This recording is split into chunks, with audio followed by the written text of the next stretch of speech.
Hey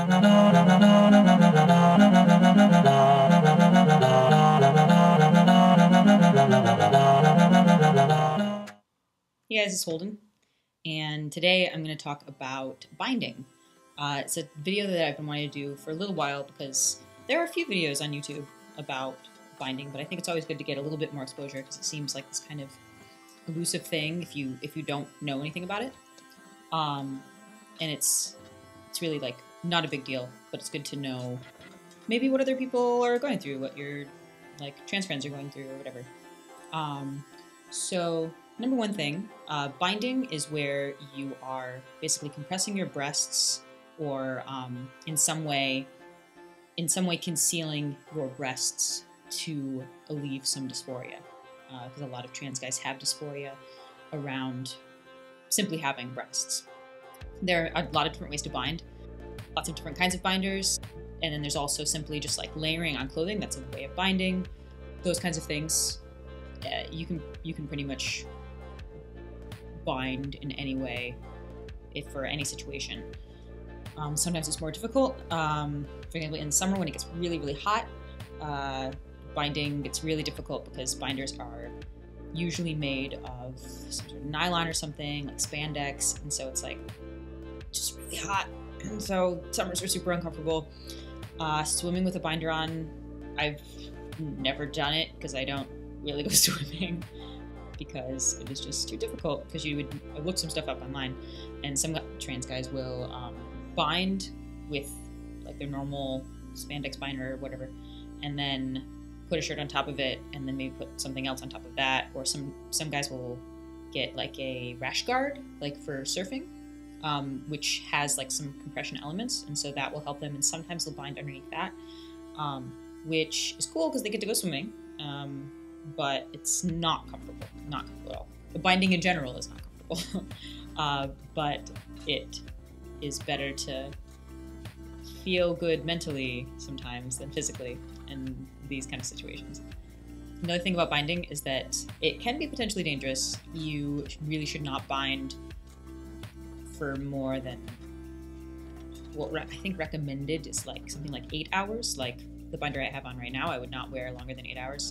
Max, you can probably wear it for like 12, but that's like really stretching it. Past that, you absolutely should take it off. I've been in situations where I've left my binder on for too long and needed to take it off immediately. I was getting hot and cold at the same time. Like I couldn't breathe. I was feeling dizzy, stuff like that. And it can be avoided, but it's also, it makes every day just like a little bit harder. Because you have to plan your day around like, oh, when can I wear this binder, or how should I bind this day, or whatever. Like at work, I don't really bind.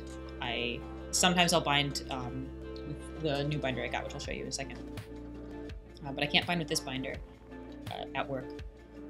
So sometimes I'll just wear like multiple shirts, which is really hot as well. Binding is just always hot, which is why winter is great, and fall too, because you can just layer the hell out of your stuff and boom, you're binding.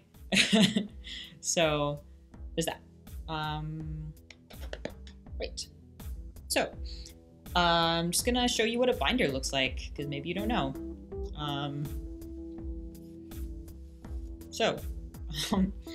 This is a binder, and it's basically like Spanx, like, you know, for like your legs and your ass and stuff, or like compression tights. It's like that, except for your top. Not super comfortable, but it is quite snug. It takes some effort to get on and off because I have to pull it up over my head. Here I have it folded just because like I don't like having it too long, because this is quite long and it also covers my ribs right here, which I don't like when things cover my ribs, I guess. And so I usually have it up here. A lot of binders, this is a Underworks binder, which is a really, really common brand for binders. And Underworks has like one of these short ones like this, and then they also have longer ones that go like past your waist and you can like tuck it in. And then they also have like full body ones.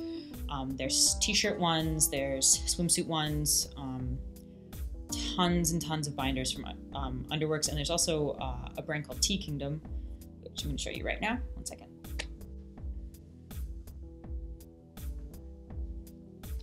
This is another binder. This is from Tea Kingdom, and a friend of mine actually gave this to me when I was having some problems with my other binder. And this is much more comfortable. This actually feels more like a sports bra, except that there's like some Velcro right here, which is really cool because then you can like make it adjustable. And so if it feels too tight or whatever, or maybe sometimes I'll work with this on if I don't work too many hours. So then it just, yeah, it's a little bit looser, less chance of you feeling dizzy or faint or whatever. And you can see sort of how that works, how well that works.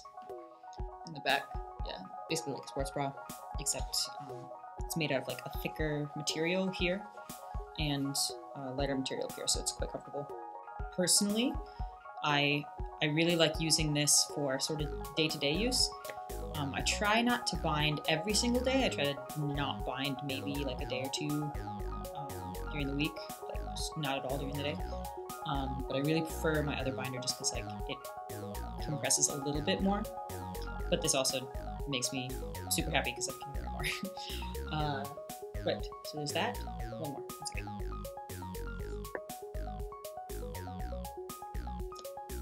Right, so now I'm actually just wearing a sports bra with a tank top underneath it and then my shirt on top of it.